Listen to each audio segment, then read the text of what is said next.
Tiger শ্রফের career কিন্তু এখন বড় মিয়া ছোট মিয়ার উপরে পুরোপুরি নির্ভরশীল। টাইগার শ্রফের শেষ হিট সিনেমা ছিল 2019 সালে রিলিজ ওয়ার 2। তাতে সে যত না ক্রেডিট পেয়েছিল তার চেয়ে বেশি কিন্তু ক্রেডিট পেয়েছিল ঋত্বিক। সেখানে তারপর থেকে তার 3টে সিনেমা বেরিয়েছে, বাগি 3, হিরোপন্থী 2 এবং গানপাত। 3টে মুভি কিন্তু ডিজাস্টার হয়েছে। বিশেষত লাস্ট সিনেমা গানপাত একদম ডিজাস্টার।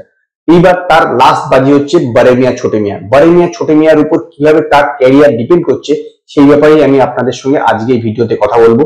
নমস্কার বন্ধুরা, আমি অমর্ত্য, আপনাদের চ্যানেল ইন্ডিয়ান ফিল্ম নিউজ বাংলাতে আপনাদের স্বাগত। টাইগার শ্রফের এর পরবর্তী যে সিনেমা সেটা কিন্তু হচ্ছে র‍্যাম্বো। বহু 2018 সাল থেকে এই সিনেমা নিয়ে কথাবার্তা চলছিল। সিদ্ধার্থ আনন্দ এর প্রডিউসার, স্বাভাবিকভাবে এই ব্যাপারে প্রচুর হাইপ ছিল, কারণ এটা ইন্ডিয়ান র‍্যাম্বোর যে অরিজিনাল ভার্সন তার ইন্ডিয়ান অ্যাডাপ্টেশন ছিল এবং সেই সিনেমাটা প্রডিউস করছিল হচ্ছে সিদ্ধার্থ আনন্দ নিজে। এই সিনেমার বাজেট খুব প্রথমে অনেক বেশি ছিল, প্রায় 300 কোটি টাকা বাজেট ধরা ছিল, কিন্তু তারপরে সেটা ধীরে ধীরে কমতে থাকে, কারণ প্যান্ডামিকের পরে টাইগার শ্রফের ক্যারিয়ারটা সেরকম যাচ্ছিল না এবং আলটিমেটলি এটা ঠিক হয়েছিল যে এই বছর এপ্রিল মাস থেকে এই সিনেমার শুটিং শুরু হবে।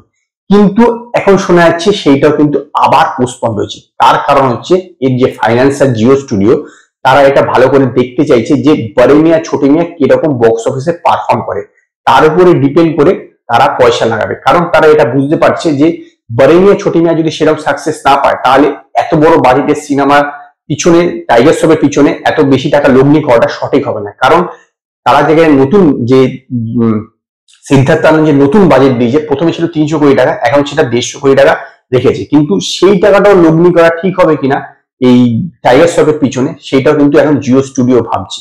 এটা ডাইরেক্ট করছে ডেভিড ধাওয়ানের ছেলে রোহিত ধাওয়ান, তিনি বরুণ ধাওয়ানের বড় ভাই। তার প্রথম যে সিনেমাটা ছিল দেশি বয়, সেই সিনেমাটা হিট করেছিল। তারপরে সে দুখানা সিনেমা নিয়েছে, দুখানা সিনেমা কিন্তু একদম ডিজাস্টার হয়েছে।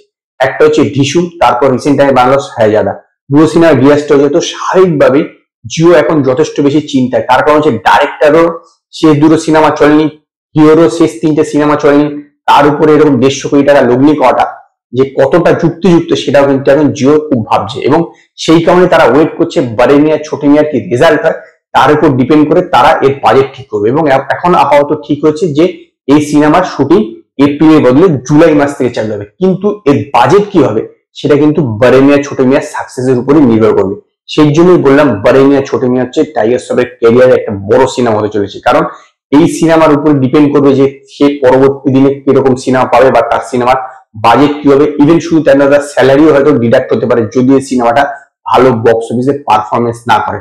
কারণ এটা তো বাস্তব কথা, তার টাইগার শ্রফের শেষ সিনেমা হিট সিনেমা 2019 সালে, সেটাও ছিল 2জন হিরো। এবার এই বড় মিয়া ছোট মিয়া সেখানেও 2জন হিরো।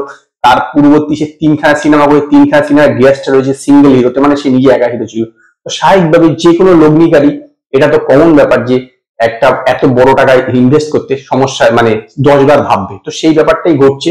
এখন দেখা যাক যে বড় মিয়া ছোট মিয়াটা কিরকম সাকসেস পায়, তার উপরে নির্ভর করবে যে র‍্যাম্বোর বাজেট কি হবে।